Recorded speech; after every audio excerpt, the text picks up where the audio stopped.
क्या है? मुसलमान वोट बैंक कब तक देखा जाएगा? जब तक ये हिंदुस्तान रहेगा।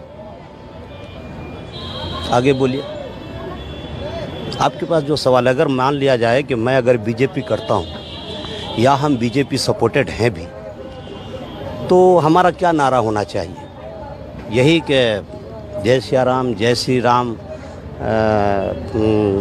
और क्या हरे कृष्णा हरे हरे, या बीजेपी घड़े घड़े? हमारा क्या नारा होना चाहिए आप बता दें। हम अगर बीजेपी करते हैं तो क्या बीजेपी यही सिखाता है?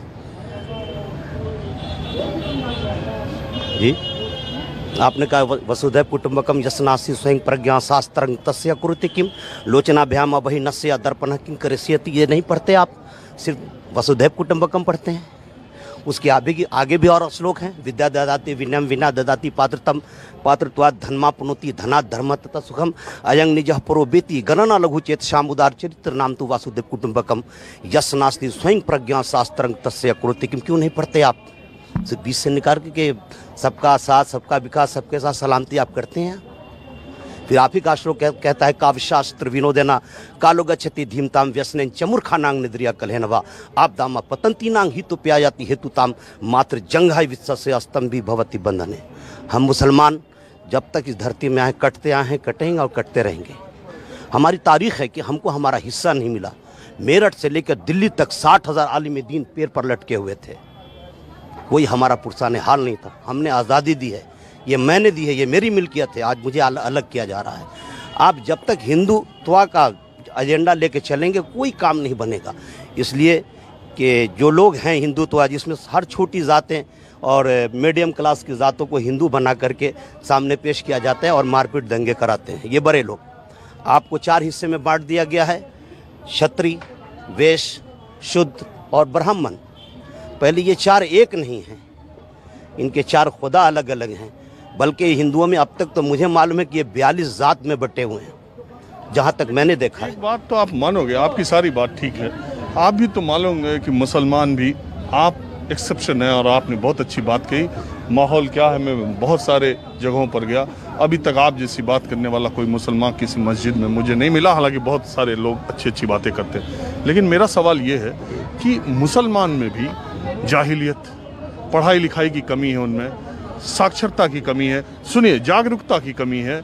वो भी कट्टरवाद की तरफ जाते हैं। जो कट्टरवाद की बात करता है मुसलमान उसके पीछे खड़ा होता है। जो धनबल वाला आदमी होता है, जो ताकत वाला आदमी होता है, मुसलमानों में जो एक तरह से ताकत दिखाता है, अस्त्र की, शस्त्र की, शरीर की, मुसलमान उसके साथ जाता है। जो कट्टरवाद की तरफ बोलता है मुसलमान उसकी तरफ जाता है। तो एक सवाल खड़ा होता है कि फिर आप कहाँ मेन स्ट्रीम में जा रहे हो, अपने को अलग खुद कर रहे हो। जहाँ तक आपने कहा जाहिल का सवाल है, तो जाहिल अनपढ़ नहीं होता है, पढ़े लिखों के हमारे इस्लाम में जाहिल कहा जाता है। ठीक है, जाहिल जो लफ्ज़ है, ये जाहिल पढ़े लिखे, जो लोग पढ़े लिखे होते हैं वो पढ़ लिख करके हट करके जब बात करते हैं वो जहालत की बात करते हैं।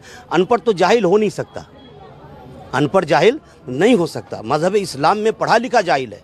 हमारे यहाँ जाहिल, हमारे अल्लाह के हबीब अलैहिस्सलाम ने हज़रत अबू जहल को जाहिल कहा। वो तो मतलब जो है सो क्या बोला था, अबुल हकम था, हिकमतों का बाप था। अल्लाह के हबीब ने कह दिया कि अबू जहल जाहिल है, तो पूरी कौम रहती दुनिया तक उसे जाहिल कहेगी। तो पढ़ा लिखा आदमी जाहिल होता है, अनपढ़ जाहिल नहीं होता। सबसे पहले ये है। और जो जहाँ तक कट्टरवाद की बात है, तो मुसलमान में कोई कट्टरवाद नहीं है। जिस तरह इस्लाम में तवाइफ हराम है, तवाइफ खाना हराम है, शराब हराम है, उसी तरह इस्लाम में आतंकवाद हराम है। देखिए एक मिनट, मैं किसी धर्म पर सवाल नहीं उठा रहा हूँ। हाँ, सारे धर्म एक ही कहते हैं, सारे धर्म उतने ही अच्छे हैं, सब मानवता की बात करते हैं, सब मानव मूल्यों की बात करते हैं, सब एक ही ईश्वर की बात करते हैं, सब भाईचारे की बात करते हैं। मानने वालों में गलती हो सकती है। क्या होता है कि लोग एक ईश्वर की बात नहीं करते। ये मैंने फिर अभी क्या, काव्यशास्त्र विनोदना कालो गच्छति धीमताम व्यसनेन चमुर्खानांग। अगर तुम नेक नियति और अच्छे को नहीं मानते हो तो इस धरती पर सबसे बड़े मूर्ख हो। ठीक है, अगर हम लोग मतलब ये कहते हैं कि जैसे आप बड़े लीडर हैं, अच्छे लीडर हैं, ये हम मान करके आपको चलते हैं। आपका जाहिर और है, बातिन और है, तो हम जाहिर समझ के आपको वोट देते हैं। बातिन क्या है? बातिन में अगर शैतानी छुपी है तो हम तो देख नहीं, हम अंतर्यामी थोड़ी नहीं कि आँख फाड़े और आपके दिल को देख लें। ये तो बाद में पता चलता है कि मैंने वोट दिया तो पता लगा कि नहीं, इनका जाहिर और था और बातिन और है। जाहिर में इंसान और बातिन में ये शैतान है।